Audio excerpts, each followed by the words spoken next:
sorry, I was wrong. To say to yourself, I'm sorry I was wrong about things that you built your life on, about facts, truths that you build your life on, and realize that they weren't facts after all. They weren't truths after all. They were deceptions, lies that you believed. That's not an easy thing to do. We have programs.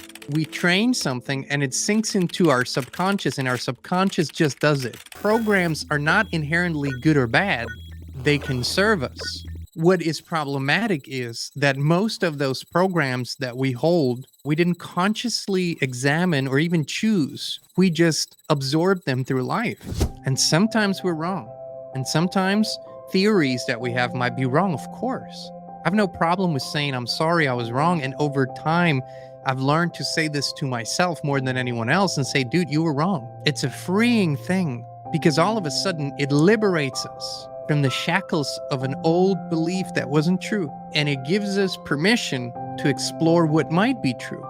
And if we are open enough, and I'm not saying be totally open, but open enough to explore different possibilities about who we are, where we came from, who created this body, for example, and where we're going, we just might find that we will have more sanity rather than less.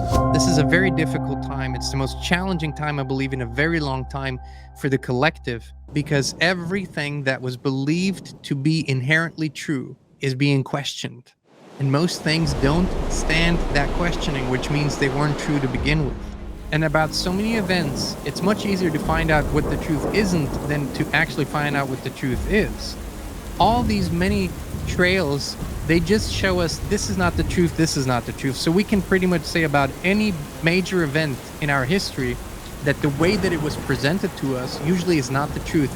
That's not hard to do, but to figure out what the actual truth is much, much harder. If everything that our current versions of the Bible, for example, say is true, then it will stand the test of scrutiny. It will stand our questioning. It must stand. The truth must ultimately stand the test of questioning it. And certain things don't, and certain things do. So as adults, I feel like it's okay to say to ourselves, I'm sorry I was wrong about this. Doesn't mean I was wrong about everything. Very often it chooses, and the people in it choose, convenience, convention, over truth. They say, well, yes, this is actually the truth, but this would hurt the system. It would hurt the very foundation of what allows me to make a living, so I choose not to see it. When you realize that pretty much everything is fake, pretty much, or at least it was very much turned upside down, then we find ourselves in a position where we need to recreate what truth might be, and we have this responsibility to bring something about that is better.